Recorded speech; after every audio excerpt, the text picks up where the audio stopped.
হে hello viewers, আমি রূপকথা। আজ চলে এসেছি একটি নতুন ভিডিও নিয়ে। আর আজ পড়েছে আমার ভাগে রান্না। আমাকে রান্না করতেই হবে, কিন্তু আমার মনে হয় আমি খুব একটা ভালো রান্না করতে পারি না, কিন্তু তাও চলো রান্নাটা তোমাদের সাথে শেয়ার করবো, তোমরা জানিও কেমন হয়েছে। টেস্ট করে না, দেখে তো চলো।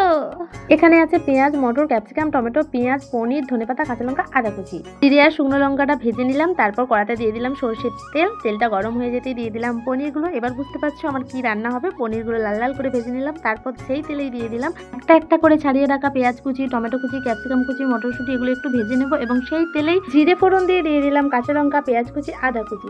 তারপর এগুলোকে নেড়ে চেড়ে একটু ভাজা ভাজা করে নিলাম। তারপর এর মধ্যে দিয়ে দিলাম ধনে গুঁড়ো, হলুদ গুঁড়ো। চাইলে তোমরা এখানে জিরে গুঁড়ো অ্যাড করতে পারো, বাট আমার কাছে অ্যাভেলেবেল ছিল না, তাই আমি স্কিপ করে গেলাম। তারপর দিয়ে দিলাম এখানে কাজু ও পোস্তর পেস্ট। তারপর একটু নাড়াচাড়া করে দিয়ে দিলাম ফ্যাটানো টক দই। তেল ছাড়ার পর এর মধ্যে দিয়ে দিলাম একটু ভাজা মশলা। তারপর এর মধ্যে দিয়ে দিলাম ভেজে রাখা ক্যাপসিকাম, মটরশুঁটি, পেঁয়াজ এসব, আর স্বাদ মতো চিনি। এরপর এর মধ্যে পনিরগুলো দিয়ে হালকা কষিয়ে পরিমাণ মতো জল দিয়ে ওপর থেকে ধনেপাতা ছড়িয়ে একটু ফুটিয়ে নিয়ে নামিয়ে নিলাম। এখন আমার পনির খাওয়ার জন্য রেডি।